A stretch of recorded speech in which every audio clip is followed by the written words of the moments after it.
ನೀರು ಇಲ್ಲ, ಕರೆಂಟು ಇರೋದಿಲ್ವಾ? ರಾಜ್ಯಕ್ಕೆ ಕಾದಿದೆಯಾ ಗಂಭೀರ ವಿದ್ಯುತ್ ಸಂಕಷ್ಟ? ಕತ್ತಲೆಯ ಕೂಪಕ್ಕೆ ನುಗ್ಗುತ್ತಾ ಮುಂಗಾರು ಮುಗಿಸು.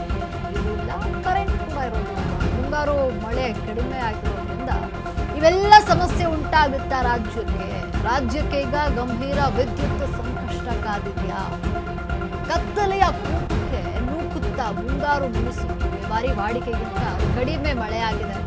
ಮಳೆಯ ಕೊರತೆಗೆ ಲಿಂಗನಮಕ್ಕಿ ಜಲಾಶಯ ಈಗ ಬರಿದಾಗಿದೆ. ಇಂದು ರಾಜ್ಯದ ಜಲ ವಿದ್ಯುತ್ ಉತ್ಪಾದನೆಯ ಜೀವನಾಡಿ ಇದು. ಅತಿ ಕಡಿಮೆ ಬೆಲೆಗೆ ವಿದ್ಯುತ್ ಪೂರೈಸುವಂತಹ ಲಿಂಗನಮಕ್ಕಿ ಜಲಾಶಯ ಸಾಗರದಲ್ಲಿ ಶರಾವತಿಗೆ ಅಡ್ಡಲಾಗಿ ಲಿಂಗನಮಕ್ಕಿ ಡ್ಯಾಮ್ ಅನ್ನ ನಿರ್ಮಾಣ ಮಾಡಲಾಗಿದೆ.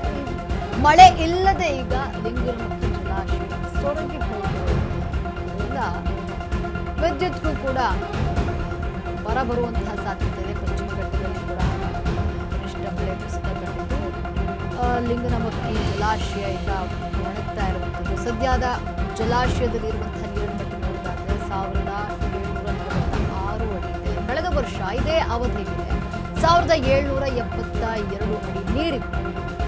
ಲಿಂಗನಮಕ್ಕಿ ಜಲಾಶಯದ ಗರಿಷ್ಠ ಮಟ್ಟ 1810 ಅಡಿ ಇದೆ. ಗೋಚರವಾಗ್ತಾ ಇದೆ ಶರಾವತಿ ಹಿನ್ನೀರಿನ ತೀರ ಪ್ರದೇಶಗಳು. ಕೆಂಪು ಮಣ್ಣು, ಕಲ್ಲು ಬಂಡೆಗಳು, ಹುಲ್ಲುಗಾವಲು ಗೋಚರವಾಗ್ತಾ ಇದೆ. ಅಂದ್ರೆ ನೀರು ಕಡಿಮೆ ಆಗಿದೆ. ಹೀಗೆ ಆದ್ರೆ ವಿಶ್ವವಿಖ್ಯಾತ ಜೋಗ್ ಜಲಪಾತಕ್ಕೂ ಕೂಡ ಸಂಕಷ್ಟ ಉಂಟಾಗುತ್ತೆ.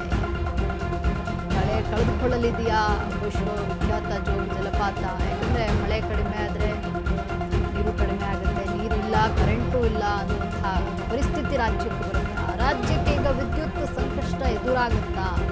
ಯಾಕಂದ್ರೆ ಬಾರಿ ವಾಡಿಕೆಗಿಂತ ಕಡಿಮೆ ಮಳೆ ಆಗಿದೆ. ಮಳೆ ಮುನಿಸು ಕತ್ತಲೆಯ ಕೂಪಕ್ಕೆ ನೂಕುತ್ತ ರಾಜ್ಯವನ್ನು. ಮಳೆಯ ಕೊರತೆಗೆ ಲಿಂಗನಮಕ್ಕಿ ಜಲಾಶಯ ಬರಿದಾಗಿದೆ. ಇದು ರಾಜ್ಯದ ಜಲ ವಿದ್ಯುತ್ ಉತ್ಪಾದನೆಯ ಒಂದು ಜೀವನಾಡಿಯಾಗಿದೆ.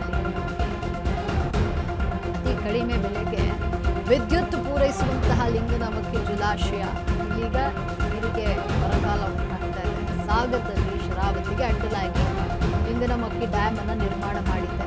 ಮಳೆ ಇಲ್ಲದೆ ಈಗ ಲಿಂಗನಮಕ್ಕಿ ಜಲಾಶಯ ಸೊರಗಿ ಹೋಗಿರುವಂಥದ್ದು. ಹಾಗಾಗಿ ರಾಜ್ಯಕ್ಕೆ ಮಳೆಯೂ ಇಲ್ಲ, ನೀರೂ ಇಲ್ಲ, ವಿದ್ಯುತ್ ಕೂಡ ಇರೋದಿಲ್ವಾ? ಕತ್ತಲೆಯ ಕೂಪಕ್ಕೆ ಹೋಗಬೇಕಾಗತ್ತಾ? ನೋಡಿ, ನೀವು ನೋಡ್ತಾ ಇರಬಹುದು ನೀರಿನ ಮಟ್ಟ ಎಷ್ಟು ಕಡಿಮೆ ಆಗಿದೆ. ಹುಲ್ಲುಗಾವಲು, ಕೆಂಪು ಮಣ್ಣು ಮತ್ತು ಕಲ್ಲುಗಳು ಕೂಡ ಕಾಣಿಸ್ತಾ ಇರುವಂಥದ್ದು. ನೀರಿನ ಪ್ರಮಾಣ ಕಡಿಮೆ ಆಗ್ತದೆ. ಯಾಕಂದರೆ ಮಳೆ ಸರಿಯಾದಂಥ ರೀತಿಯಲ್ಲಿ ಆಗಿಲ್ಲ. ಈಗಾಗಲೇ ಸಾಕಷ್ಟು ಮಳೆ ಆಗಬೇಕಿತ್ತು, ಆದರೆ ಈ ಬಾರಿ ವಾಡಿಕೆಗಿಂತ ಕಡಿಮೆ ಮಳೆ ಆಗಿರೋದ್ರಿಂದ ಜಲಾಶಯ ಬತ್ತಿ ಹೋಗ್ತಾ ಇವೆ.